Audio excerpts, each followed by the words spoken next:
இஸ்ரவேலின் துதிகளுக்குள் வாசமாய் இருக்கிற தேவரீர் பரிசுத்தர். இயேசு கிறிஸ்துவின் நாமத்திலே உங்களை வாழ்த்தி ஆசீர்வதிக்கிறோம்.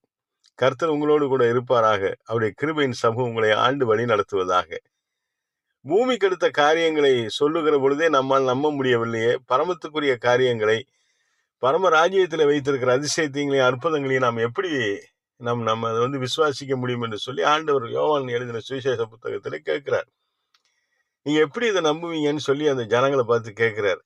ஆனா கர்த்தரை விசுவாசிக்கிற ஜனங்களுக்கு எல்லாம் சாதகமாய் மாறும்.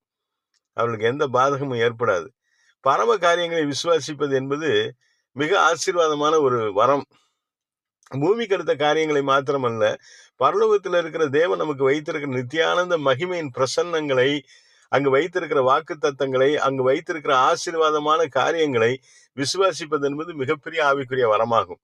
கர்த்தருடைய சமூகத்திலே கர்த்தர் உங்களை ஆசீர்வதிக்க விரும்புகிற தேவன். அவரை உங்களை விட்டு விலகுகிற தேவன் அல்ல.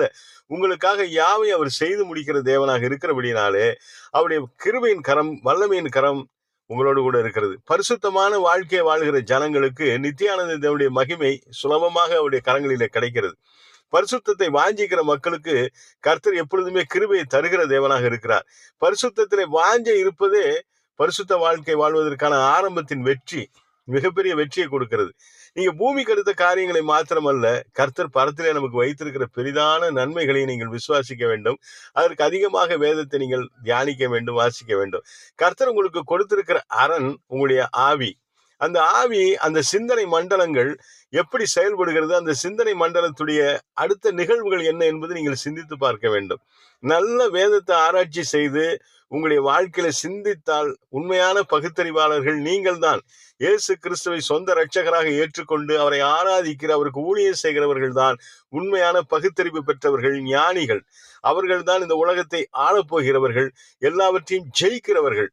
கர்த்தரை விசுவாசிக்கிற மக்கள் தான் உலகத்தை ஜெயிக்கிற மக்கள். ஆகவே உங்களுடைய சிந்தனைகள் என்ன என்று சொல்லி நீங்கள் யோசித்து பாருங்கள்.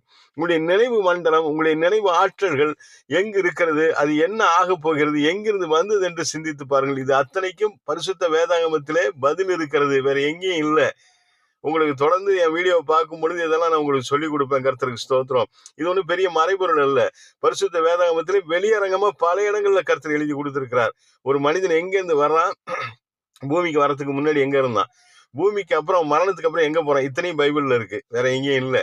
தெளிவா அதை நீங்க கற்றுக்கொள்ளலாம். தொடர்ந்து என் வீடியோ பாருங்க. கர்த்தர் உங்களை ஆசீர்வதிப்பார். கர்த்தருடைய நாமத்துக்கே மகிமை உண்டாவதா.